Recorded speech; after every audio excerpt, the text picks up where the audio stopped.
ശീലം ദുശീലമാകുമ്പോൾ നമുക്ക് ഒരു വായനയിൽ നിന്ന് കിട്ടിയ ഒരു ചെറു കഥയാണ്. ഒരാൾ സ്ഥിരമായി ഭിക്ഷക്കാരനായി മാറി അദ്ദേഹത്തിന്റെ ജീവിതത്തിലുണ്ടായ മാറ്റങ്ങളിലൂടെ മറ്റു ജോലികൾ ചെയ്യാൻ സാധിക്കാതെ അദ്ദേഹം ഭിക്ഷയാചിക്കാൻ തുടങ്ങി ജീവിത പ്രാരാബ്ധങ്ങൾ കൊണ്ട്. പക്ഷെ അദ്ദേഹത്തിന്റെ ജീവിതം ആ ഭിക്ഷ കൊണ്ട് പച്ചപിടിച്ചു.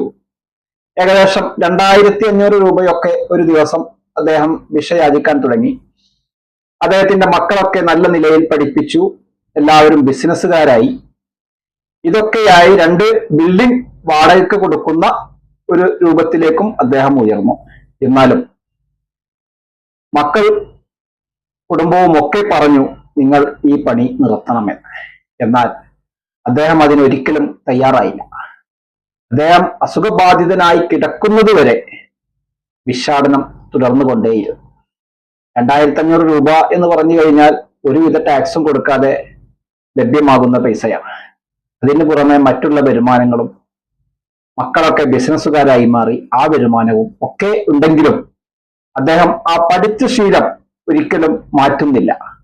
അതാണ് നമ്മൾ പഠിച്ചാൽ ശീലം മാറ്റേണ്ട സമയത്ത് മാറ്റണം, അല്ലെങ്കിൽ അത് ദുശീലമായി മാറും. ഈ കഥയിൽ നിന്ന് നമുക്ക് മനസ്സിലാക്കാനുള്ളത് അതാണ്. നമ്മൾ ഏത് കാര്യം ചെയ്താലും അത് നല്ലതോ ചീത്ത എന്താണെങ്കിലും അത് ആ സമയത്ത് കഴിഞ്ഞാൽ അതിന്റെ മാറ്റങ്ങൾ വരുത്തേണ്ടതുണ്ട്.